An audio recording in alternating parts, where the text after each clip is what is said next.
B a role model. Role model. भैया जगत में 4 प्रकार के प्राणी हैं, आए और गए, कुत्तों ने भी याद नहीं किया। हेलो, इसे कहते हैं ऑर्डिनरी। आए गए, न प्रभाव बच्चों पे छोड़ा, न परिवार पे छोड़ा, न समाज पे छोड़ा, न सोसाइटी पे, कहीं नहीं प्रभाव छोड़ा, आए और गए। इन्हें कहते हैं ऑर्डिनरी मैन। मनुष्य योनि मिल गई, वो भी बहुत पुण्य से मिली थी, लेकिन बर्बाद करके गए। आए और गए। आप ऐसे नहीं करना मेरे बंधु।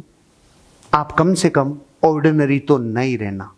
1000 गज एंड अबाउ गए तो ऑर्डिनरी तो नहीं ही हो, लेकिन ऑर्डिनरी बन सकते हो बुरी संगतों से और बुरी आत्माओं के सायों से। चिड़ी कमेडियों के साथ नहीं रहना।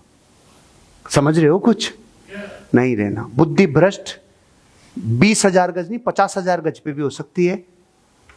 संगत सही लोगों की रखना। तो देखो, पहले लोग इस धरती पे हैं जो हैं ऑर्डिनरी। ये सबसे गिरी हुई पोजीशन है। अब इससे ऊपर उठते मैनेजर। ये मच बेटर है। ये मैनेज करते हैं, मैनेजमेंट में मास्टर होते हैं। ये योजना बनाते हैं, टीम को डेवलप करने में मदद करते हैं, उसकी विजिट करवाते हैं, उसके लोगों को इनविटेशन देना सिखाते हैं, उसको थोड़ा उसका ग्रूमिंग करते हैं, उसको थोड़ा सा पॉलिश करते हैं, शाइन करते हैं। मैनेजर हैं, मैनेजमेंट कर लेते हैं। हेलो, ये गाढ़ा खींच लेते हैं। समझ रहा है? आपको ये बात समझ में अगर आ गई, ऑर्डिनरी में और मैनेजर में थोड़ा डिफरेंस है, तो मैनेजर ऑर्डिनरी से गुड। Hello sir. ये दूसरे प्रकार के लोग हैं। तीसरे, ये लीडर हैं। ये लीडर हैं, मतलब ऑर्डिनरी से 10 टाइम बेटर मैनेजर, मैनेजर से 3 टाइम बेटर लीडर। क्योंकि मैनेजर मैनेजमेंट में ये भूल जाता है करुणा कहां करनी और कहां नहीं करनी। लीडर करुणा के टाइम करुणा और जस्टिस के टाइम दंड। लीडर लीडर है। ये इससे अपग्रेडेड मॉडल है। अब सुनो सावधानी से। चौथा है भयानक, चौथा है कातिल जहर।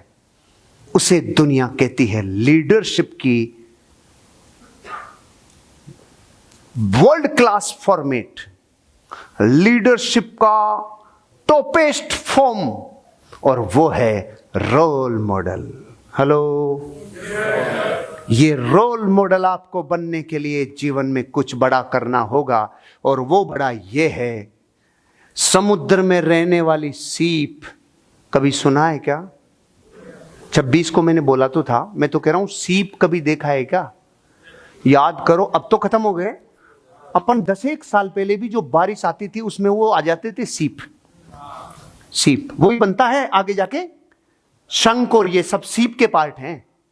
तो देखो, एक समुद्र में रहने वाली सीप में अगर कंकर भी आ जाए, और रे परमात्मा की क्या करती है रे, कि एक कंकर पत्थर अगर समुद्र में जाके गिरे और वो सीप के मुंह में गिर जाए, तो उसे वो मोती बना के लौटाती है। महान व्यवस्था है परमात्मा की। अरे मोती सीप में जो पत्थर पड़ता है वो मोती बन के आता है। तो मोती का कंटेंट और पत्थर का तो कंटेंट ही अलग है। कुछ समझे? सीप में इतनी ताकत है, पत्थर के पूरे परमाणुओं को मोती के परमाणुओं में कन्वर्ट कर देती है। इतनी ताकत है। तो मैं कुछ कह गया मेरे दोस्त, अगर मेरी बातें सुबह शाम तक आपके भीतर अगर उसका 10% भी अंश आप में रह गया, आप भी सीप बनोगे। आपके एसोसिएट्स कंकर भी होंगे, वो आपसे मिलकर एक दिन मोती बन जाएंगे। उस दिन आप रोल मॉडल बन जाओगे। उस दिन आप रोल मॉडल बन जाओगे।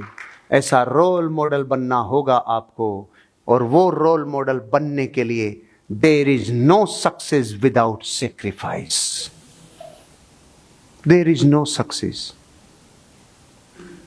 हेलो, बलिदान भी नहीं देना चाहते और आप लीडर भी बनना चाहते हैं, आप अपना मान भी करवाना चाहते हैं, आप अपना सम्मान भी करवाना चाहते हैं, आप ये भी बताना चाहते हैं कि हम लीडर हैं, हम बड़े हैं। अरे सब नहीं होता मेरे भाई। खून भरी सीढ़ियों पे चढ़ के, कांटों भरे रास्तों से गुजर के, तब जाके व्यक्ति एक सक्सेस को छूता है, उस पायदान को।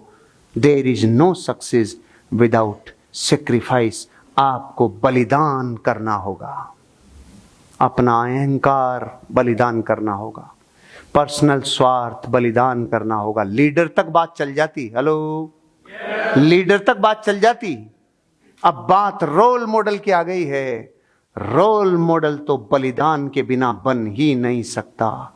कर्ण के लिए हम कुछ भी कह लें, लेकिन आप इतना विचार करो, कोई इंसान अपना कवच और कुंडल विश्व में कोई दान नहीं कर सकता जो शरीर के हिस्से हो। दान के नाम पे तो कर्ण से बड़ा दानी पृथ्वी पे कोई नहीं हुआ। क्या यार, खून से लथपथ होकर अपना सब कुछ दिख रहा है कि मेरा मित्र युद्ध हार जाएगा, लेकिन दान में कर्ण कभी जीवन में पीछे नहीं रहेगा। वो अपने अधर्म के बदले में इस दान को ही तो खड़ा किया था कि मेरे पास सिर्फ ये एक चीज है जो मेरे इस अधर्म के पाप को कभी मिटा पाएगी, दान। देखो, एक महान लाइन याद आई है। दान में और बलिदान में क्या फर्क होता है? दान में दानी खोता है और ग्राही पाता है। दान में दानी तो खोता है और ग्राही पाता है। बलिदान में बलिदान वाला बलिदान देता है और पूरा विश्व उससे उज्ज्वलित होता है, उससे प्रज्वलित होता है। बलिदान इतना भारी काम होता है। आपका बलिदान और दान दोनों में फर्क है। बलिदान, मैंने बहुत बलिदान किए, बताऊंगा नहीं भाई। मैंने सुबह से बहुत निधियां लुटाई है। आपको पता है, जब आपके जीवन में आप अपने निजी सामर्थ्य और शौर्य की बातें पब्लिक में कह देते हो, उन सारियों पे टोक लग जाती है। मैंने सुबह से अपनी निधियां लुटाकर आपकी निधियों को जगाने के लिए प्रयास किया है। मेरी निधियां लुट जाए और टोक भी लग जाए और रोक भी लग जाए, लेकिन अगर 100 लोगों की निधियां जाग गई तो ये पुण्य मेरे ही काम में आएगा। इसलिए कह रहा हूं आपसे, जब भी जीवन में ऐसी जगह पे खड़े हो जाओ जहां पे आप कहो ये मेरा बलिदान होगा, अपने स्वार्थ का बलिदान करो, अपने आलस का त्याग करो, अपने सामर्थ्य और शौर्य से लोगों की मदद करो। कभी कोई आदमी आपका इधर उधर जाना चाह रहा है, छिन रहा है, तो वो तो गया ही, वो गया ही, जाने दो, जा जी ले तेरी जिंदगी, मत ज्यादा किसी से राग करना। बलिदान, तब सक्सेस आपके कदम चूमेगी।